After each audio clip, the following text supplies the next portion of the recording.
5 वर्षभन्दा पुराना मुद्दा हेर्न छुट्टै इजलास गठन गरिने साफिउ 15 महिला च्याम्पियनशिपको उपाधि नेपालले जित्यो। 10 दिनभित्र नहटे काठमाडौँ नदी किनारका सुकुम्बासी बस्ती भत्काउने चेतावनी। कीर्तिपुरमा शेरबहादुर देउबाको सम्बोधन। चुनाव जिताउनुस्, राजनलाई मन्त्री बनाउँछु। राष्ट्रिय प्रजातन्त्र पार्टीलाई भोट माग्दै मनिषा कोइरालाले भनिन् बीपीलाई सबैले बिर्सिए, लिङ्कदेनले सम्झिएका छन्। त्रिविका सबै क्याम्पसहरू मङ्सिर 1 गतेदेखि 5 गतेसम्म बिदा हुने। माओवादी केन्द्र केही वर्षभित्र पेन्डुलम बनेर विलय हुन्छ भन्दै रविन्द्र मिश्रको भनाई। मङ्सिर 4 गते जनमत संग्रह हुँदैछ भन्दै प्रचण्डको धारणा। नो नट अगेन नागरिकको अभिव्यक्ति प्रकट गर्ने माध्यम हो, नरोक्नु भन्दै सर्वोच्चको आदेश। सुनसरी 1 का बागीमाथि खनिए नेकपा एमालेका अध्यक्ष केपी ओली। कपनको खहरे 2 वर्षमा समाधान गर्न नसकी फेरि मत माग्न आउँदिन भन्दै गगन कुमार थापाको भनाई। एक सातामा सुनको मूल्य तोलामा 2400 रुपैयाँले बढ्यो। झारफुक गर्ने क्रममा झाँक्रीले अगुल्टो जोस्दा र्यापर हप्याकको मुख डढ्यो। नवलपुर जिल्ला अदालतको फैसला विरुद्ध नायक पल शाहले दिए उच्चमा पुनरावेदन। नाइ नभन्नु ल 6 को सुटिङ दृश्य टिकटकमा लिक। दृष्टिविहीन आशीर्वाद रोमान्टिक आँचल शर्मा। केपी ओलीलाई लक्षित गर्दै हर्क साम्पाङको टिप्पणी। स्वतन्त्र उम्मेद्वार दुर्गा प्रसाईले गरे काठमाडौँ 1 का प्रकाश मानलाई समर्थन। संविधान रक्षा र स्थिरतालाई 10-15 वर्षसम्म गठबन्धन कायमै रहन्छ भन्दै प्रधानमन्त्री शेरबहादुर देउबाले भने। अभिभावकीय संस्थाका रूपमा राजा र प्रत्यक्ष निर्वाचित प्रधानमन्त्री हुनुपर्छ भन्दै राष्ट्रिय प्रजातन्त्र पार्टीका अध्यक्ष राजेन्द्र लिङ्गदेनले भने। बैंकसँग 4-5 अर्ब मात्र नगद तरलता भएपछि राष्ट्र बैंकले आफैले किन्यो ट्रेजरी बिल्स। मनिषा कोइरालाले भनिन् बीपी बालाई अरूले बिर्सेको होला, राजेन्द्र लिङ्गदेनले बिर्सेका छैनन्, उहाँलाई भोट गर्नुस्। काठमाडौँ महानगरले लगायो खुला रूपमा आगो बाल्ने र फोहोर जलाउने काममा प्रतिबन्ध। भ्रष्टाचारमाथि डोजर चलाउने राष्ट्रिय प्रजातन्त्र पार्टीको इच्छा छ भन्दै राजेन्द्र लिङ्गदेनको भनाई। हर्क साम्पाङले केपी ओलीलाई फर्काए जवाफ। कोसीको पानी म ल्याउँछु, हाउडेले चुनौती नदिँदा हुन्छ। जेरीको डिभोर्सले पूजा शर्मालाई सम्झायो आफ्नो भोगाई। दर्शक महानुभावहरू नमस्कार। स्मार्ट खबरको न्युज बुलेटिनमा यहाँहरूलाई हार्दिक स्वागत छ। म आरण्य उपाने। आज मिति विक्रम सम्म 2079 साल कार्तिक 26 गते शनिबार, इस्वी सम्म 2022 नोभेम्बर 12 तारिक। सदाको चाहिँ आज पनि हामी उपस्थित भइसकेका छौँ आजका मुख्य समाचारहरू लिएर। हामीलाई अन्तिमसम्म हेर्नुहोला अनि हाम्रो मेहनतका लागि यो भिडियोमा एउटा लाइक अवश्य गर्नुहोला।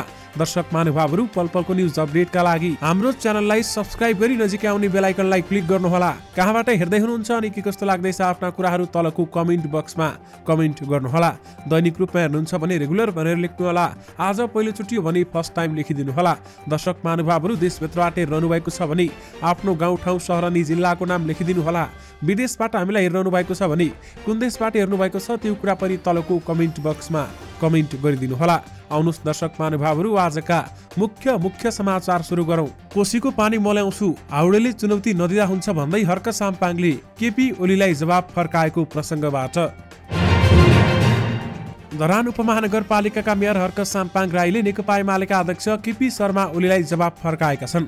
एमाले अध्यक्ष ओलीले आज धरानमा चुनावी सभालाई सम्बोधन गर्दै कोसीको पानी धरानमा एमालेले ल्याउने बताएका थिए। ओलीले कोसीको पानी धरानमा एमालेले ल्याउने भन्दै मेयर छान्ने बेलामा आँखा देख्नु भएको थिएन भनेर प्रश्न गरेका थिए। त्यसको जवाबमा मेयर राईले कोसीको पानी आफूले ल्याउने भन्दै धेरै चुनौती नदिन ओलीलाई जवाब फर्काएका हुन्। उनले सामाजिक सञ्जालमा लेखेका छन्, ग्यासको पाइप घर घरमा पुर्याएर पानी जहाजमा नेपालीलाई सहर गराउनेले कोसीको पानी ल्याउने गफ दिएछ। म ल्याउँछु कोसीको पानी, धेरै चुनौती नदिँदा हुन्छ हाउडेले।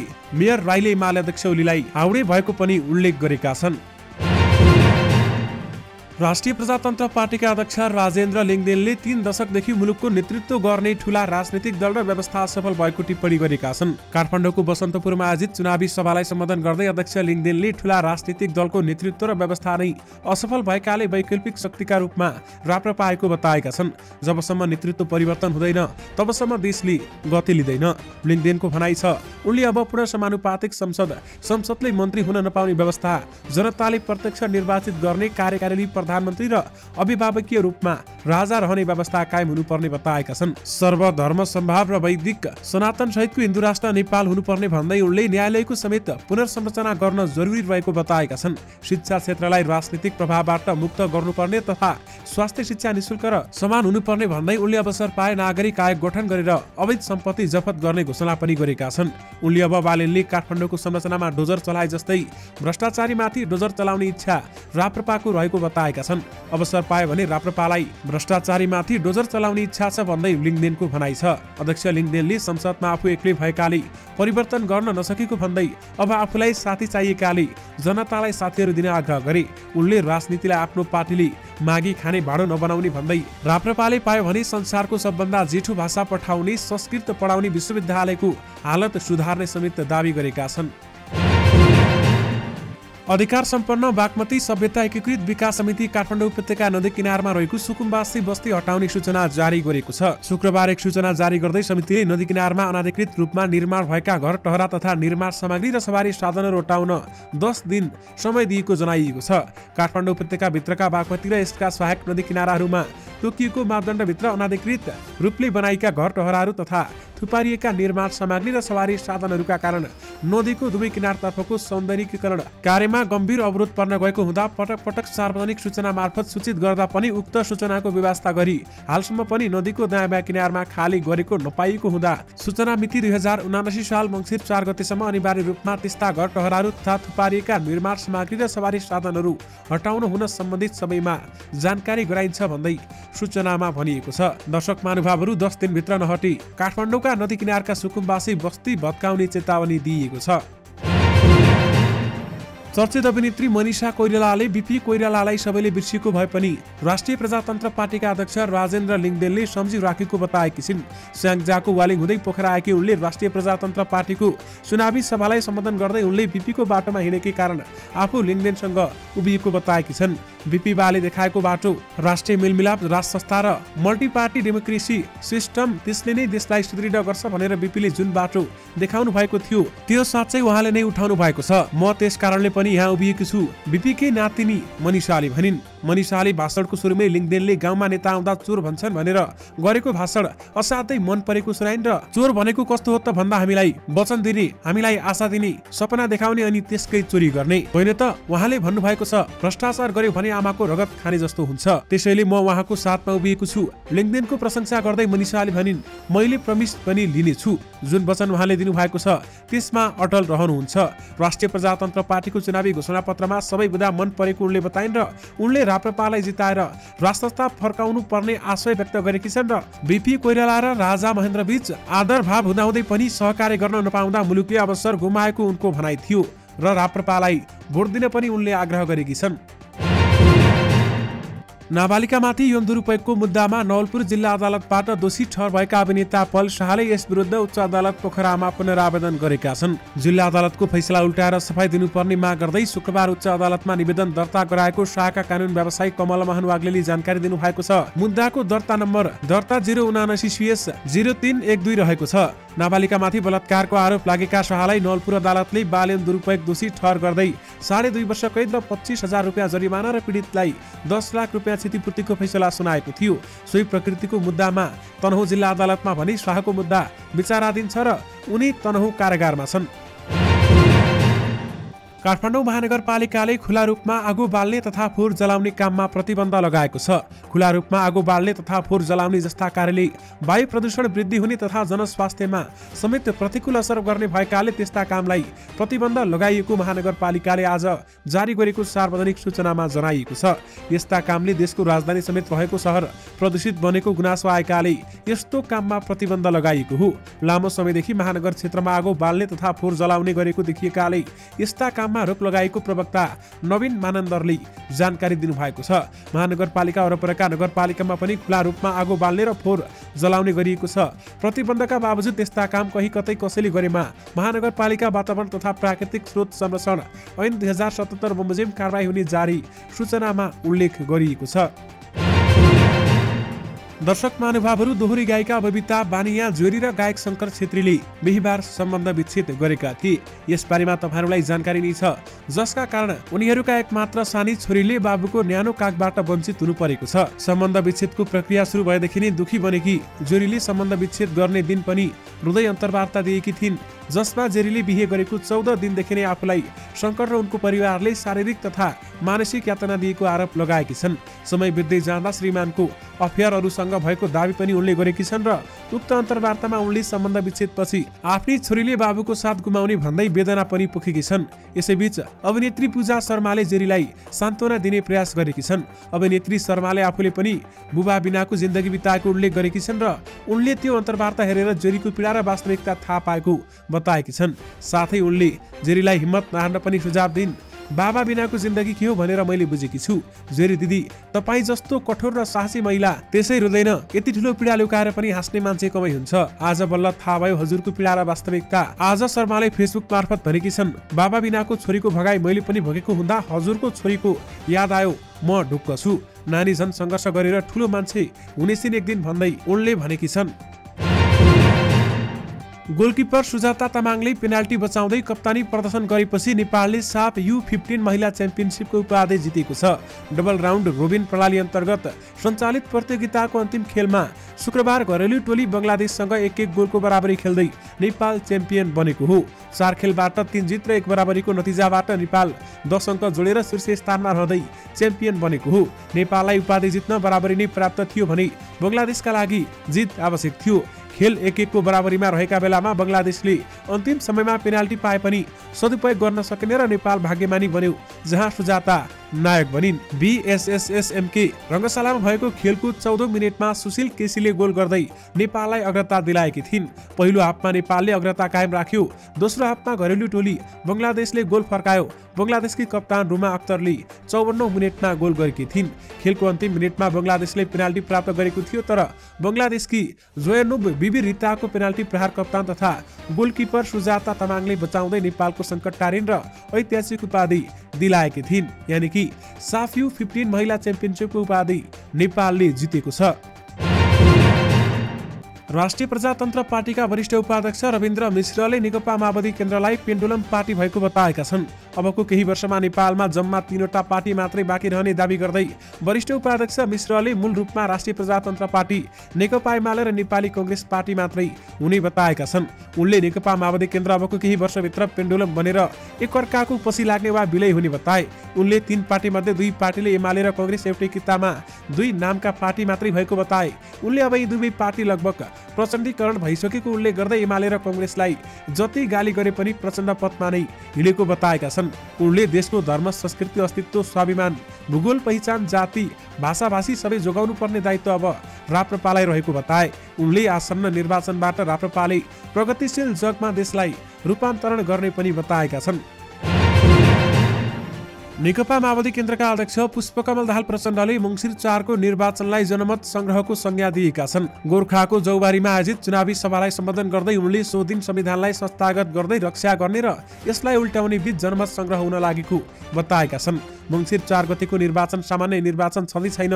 उनले भने नेपाली जनताले झन्डै 70 वर्ष लडेर ल्याएको संविधानलाई संस्थागत गर्दै रक्षा गर्ने र यसलाई उल्टाएर फेरि देशलाई निरङ्कुशता र अराजकतातिर धकेल्ने बीचमा जनमत संग्रह हुन लागेको छ। राजतन्त्र फिर्ता ल्याउनका लागि आफूहरू विरुद्ध अर्को गठबन्धन बनेको बताउँदै उनले 2 गठबन्धनका बीच राजनीतिक भिडन्त हुने जानकारी समेत दिएका छन्। सर्वोच्च अदालतले नो नट अगेन लगायतका अभियानलाई नागरिक विचार तथा अभिव्यक्ति स्वतन्त्रता प्रकट गर्ने माध्यम भन्दै प्रचलित कानुनको उल्लङ्घन नहुँदासम्म यस्ता अभियान विरुद्ध कदम नचाल्न निर्वाचन आयोगलाई आदेश दिएको छ। सर्वोच्च अदालतले निर्वाचन आयोगबाट 8 कार्तिक 2079 मा नो नट अगेन विरुद्ध जारी गरेको सूचना तत्काल कार्यान्वयन नगराउनु भन्दै यस्तो आदेश दिएको हो भने अघिल्लो दिन जारी भएर आज सार्वजनिक भएको 3 पेज लामो अन्तरिम आदेशमा निर्वाचन आयोगलाई नागरिकको विचार तथा अभिव्यक्तिको स्वतन्त्रताको सम्मान गर्न पनि भनिएको छ। नो नट अगेन जस्ता विचार अभिव्यक्ति स्वतन्त्रता प्रभावकारी मतदानको अधिकारको लागि महत्त्वपूर्ण शर्त हो। न्यायाधीशहरू सपना प्रधान मल्ल र सुषमलता माथिमाको संयुक्त इजलासको आदेशमा भनिएको छ। यानि कि नो नट अगेन नागरिकको अभिव्यक्ति प्रकट गर्ने माध्यम हो, नरोक्नु भन्दै सर्वोच्चले आदेश दिएको छ। काठमाडौँ क्षेत्र नम्बर 4 का उम्मेद्वार गगन थापाले कपनमा खहरेको समस्या 2 वर्षमा समाधान नगरे पुनः मत माग्न नआउने बताएका छन्। बुढा नीलकण्ठको वडा नम्बर 10 मा गर्दैलो प्रचारका क्रममा उनले मतदातासँग उक्त प्रतिबद्धता व्यक्त गरेका हुन् र 2 वर्षभित्र यो खरेको समस्या समाधान गर्न सकेनौ भने अर्को पटक तपाईहरूको बीचमा मत माग्न आउँदैनौ भन्दै थापाले भने। घर अगाडिको ढल र फोहोर मात्रै नभएर देशकै अगाडि थुप्रिएको फोहोरलाई सफा गर्ने उद्देश्य सहित मत माग्न आएको उनले बताएका छन् र सामान्य वर्षा हुँदा समेत काठमाडौँको कपन क्षेत्रमा बाढी आउँछ। वर्षातको समयमा कपन बाढीले स्थानीयलाई शास्ति पुर्याइरहेको छ। बुढा नीलकण्ठ वडा नम्बर 11 र त्यसै पालिकाको वडा नम्बर 12 हुँदै वडा नम्बर 10 तिर यो बक्स यो समस्या समाधान गर्न बाढी नियन्त्रणका लागि बक्स कल्भर्ट बनाउने गरी नयाँ योजना अघि बढे पनि त्यसले अन्तिम रूप पनि पाएको छैन। नवलपरासीको कावासुतीमा गत साता भएको एक अन्धविश्वासको घटनाले नेपाली हिपहप संगीत क्षेत्र स्तब्ध बनेको छ। उक्त घटनाको भिडियो सार्वजनिक भएपछि अहिले पीडित र्यापरलाई न्याय दिनुपर्ने चौतर्फी माग उठेको छ। टेलिभिजन रियालिटी शो हिपहपको श्रीपेशका प्रतिस्पर्धी र्यापर अप्याक मिलनजङ कुबरलाई झारफुक गर्ने भन्दै झाँक्रीले मुखमा अगुल्टो झसेपछि उनी घाइते भएका छन्। उक्त रियालिटी शोले शुक्रबार सामाजिक सञ्जालबाट सार्वजनिक गरेको उक्त घटनाको भिडियो र्यापर अप्याकमाथि आगो जोस्टेदेखि कुटपिट गरेको देख्न सकिन्छ। यातना दिने झाँक्री र अन्यलाई पक्राउ गर्नुपर्ने, पीडित र्यापरलाई उपचार गर्नुपर्ने माग गर्दै नेपको श्रीपेश टोली त्यसतर्फ लागेको छ भने यथार्थ बुझेपछि हामीले दोषीलाई कारबाही गर्न प्रहरीमा उजुरी दिनेछौँ भन्दै निर्माता सुदीप पोखरेलले भनेका छन्। पोखरेलका अनुसार उक्त घटनापछि र्यापर अप्याक बोल्ने अवस्थामा छैनन् र उनको मुख डढेको छ। प्रहरीमा उजुरी दिने ढिलाइ भएको भन्दै रियालिटी शोले दोषीलाई कानुनी कारबाहीको दायरामा ल्याउन दबाब दिने समेत जनाएको छ। अहिले झापाको बिर्ता मोडमा 9:6 को छायाङ्कन भइरहेको छ, तर छायाङ्कन सेटबाट फिल्मको एक महत्त्वपूर्ण दृश्य टिकटकमा लिक भएको छ। सुटिङ हेरेका दर्शकले भिडियो क्लिपलाई टिकटकमा पोस्ट गरिदिएपछि निर्माता र निर्देशक तनावमा छन्। दृश्यलाई पुनः छायाङ्कन गर्ने र कथावस्तुको गोपनीयता कसरी कायम राख्ने भन्ने पिरलो उब्जिएको छ। उक्त भिडियोमा डेब्यू अभिनेता आशीर्वाद बराल र अभिनेत्री आँचल शर्मा देखिएका छन् र गिटार बोकेका आशीर्वाद र आँचल गफिँदै जेब्रा क्रसिङबाट सडक पार गरेको देख्न सकिन्छ। आशीर्वादले सेतो छडी टेक्दै बाटो काटिरहेका छन् र लाग्छ उनी दृष्टिविहीनको चरित्रमा प्रस्तुत हुँदैछन्। भिडियोले फिल्मको चरित्रलाई लिएर 2 महत्त्वपूर्ण तथ्य बाहिर ल्याएको छ। आशीर्वादको पात्रलाई सङ्गीतप्रति रुचि छ र अर्कोतर्फ आँचल र आशीर्वाद सम्बन्धमा छन्। प्रधानमन्त्री एवं नेपाली कांग्रेसका सभापति शेरबहादुर देउवाले संविधान रक्षा र स्थिरताका लागि अझै 10-15 वर्षसम्म गठबन्धन कायमै राख्ने बताएका छन्। उनले सत्ता गठबन्धन एकजुट भएर चुनावमा गएको पनि बताए। मङ्सिर 4 मा हुने प्रतिनिधि सभा र प्रदेशसभा चुनावमा सत्ता गठबन्धनका उम्मेद्वारलाई मत दिई विजय गराएमा गठबन्धन निरन्तर रहने उनको भनाइ थियो। 5 वर्षको अवधिमा केपी शर्मा ओलीले 2 पटक संसद विघटन गर्नुभयो। हामी संविधानको रक्षाका लागि उत्रियौं, अदालत गयौं। काठमाडौँ क्षेत्र नम्बर 10 ले आयोजना गरेको चुनावी सभामा आज देउवाले भने संविधान र रक्षा स्थिरताका लागि गठबन्धन अझै आवश्यक छ। लोकतन्त्रलाई र संविधानलाई कसैले कमजोर नबनाओस् भनेर गठबन्धन गरिदिएको उनले बताएर काठमाडौँ 10 का उम्मेद्वार कांग्रेस नेता राजन केसीलाई जिताएर पठाउन पनि उनले आग्रह गरेका छन्। त्रिभुवन विश्वविद्यालयले मङ्सिर 4 गते हुने प्रदेश तथा प्रतिनिधि सभा सदस्यका लागि हुने निर्वाचनका कारण मङ्सिर 1 देखि 5 गतेसम्म विदा दिने भएको छ। त्रिवी सूचना तथा जनसम्पर्क महाशाखाले सूचना जारी गर्दै मङ्सिर 1, 2 र 5 गते विदा हुने जनाएको छ। अधिकांश क्याम्पस कार्यालयहरूमा निर्वाचनका लागि मतदान केन्द्र राखिएको र क्याम्पस कार्यालयहरूमा कर्मचारीहरू निर्वाचन कर्मचारीहरूको रूपमा खटिएका कारण पठन पाठन तथा दैनिक काम कारबाहीमा असर पुग्ने भएकाले विदा दिने निर्णय गरेको समेत जनाइएको छ। महाशाखा प्रमुख योगेन्द्र प्रसाद दाहालले विदा दिने तोकिएको दिनहरूमा त्रिभुवन विश्वविद्यालयका सबै क्याम्पस कार्यालयहरूमा विदा दिने निर्णय भएको समेत बताएका छन्। नेकपा एमालेका अध्यक्ष केपी शर्मा ओली सुनसरी 1 का बाँकी उम्मेद्वार मनोज मेन्याङबो प्रति आक्रामक बनेका छन्। धरानमा भएको सभालाई सम्बोधन गर्दै ओलीले पार्टीले अन्तमा गएर समर्थन गर्छ कि भन्ने भ्रम नपाल्न पनि उनलाई आग्रह गरे। समयमा काम गर भन्दा नगर्ने, समयमा उम्मेद्वार हो भन्दा नहुने ओलीले भने। दिँदाखेरि नखाने, राति उठेर कोल चाट्ने। पार्टी निर्णय विरुद्ध उठेर स्वतन्त्र भएकालाई एमालेका मतदाताले भोट नदिने ओलीले बताए। दलीय व्यवस्था, लोकतन्त्र र प्रजातन्त्रका विरुद्ध षड्यन्त्र स्वरूप स्वतन्त्र अभियान चलाएको ओलीले आरोप लगाएका छन्। उनले अभियानलाई दलीय व्यवस्था विरोधी अभियानका रूपमा परिभाषित पनि गरेका छन् र ओलीले भने यस्तो अभियानको भ्रममा पर्नु हुँदैन। अहिले साथीहरू कोही भ्रममा नपर्नु होला। नेकपा एमाले एउटा अनुशासित पार्टी हो, राजनीतिक पार्टी हो। मनोज मेन्याङबो प्रति आक्रामक बनेका ओलीले जनता समाजवादी पार्टीका उम्मेद्वार अशोक राईको भने प्रशंसा गरेका थिए। काठमाडौँ क्षेत्र नम्बर 1 का स्वतन्त्र उम्मेद्वार दुर्गा प्रसाद लिम्बुले नेपाली कांग्रेसका नेता समेत रहेका सत्ता गठबन्धनका उम्मेद्वार प्रकाशमान सिंहलाई समर्थन गरेका छन्। सिंहलाई आज समर्थन गर्दै लिम्बुले आफ्नो उम्मेदवारी निष्क्रिय बनाएको घोषणा गरेका छन् र यो क्षेत्रलाई अझै प्रकाशमानको आवश्यकता छ भन्ने महसुस गरेर मैले आफ्नो उम्मेदवारी निष्क्रिय बनाएको छु भन्दै उनले भने। सिंहलाई यसअघि लोकतान्त्रिक समाजवादी पार्टी लोसपाबाट उम्मेदवारी दिएका प्रकाश नायजुले पनि समर्थन गर्दै आफ्नो उम्मेदवारी निष्क्रिय बनाएका थिए। बैंकहरूमा नगद तरलता 4-5 वर्ष मात्र बाँकी भएपछि राष्ट्र बैंकले उनीहरूबाट ट्रेजरी बिल्स खरिद गरेको छ। राष्ट्र बैंकले बिहीबार बैंकहरूबाट 28 अर्ब 50 करोड बराबरको ट्रेजरी बिल खरिद गरिसकेको छ भने यसको औसत ब्याज दर 8.37 कायम भएको छ। राष्ट्र बैंकले 30 अर्ब बराबरको ट्रेजरी सोझै खरिद गर्न सूचना जारी गरेको थियो।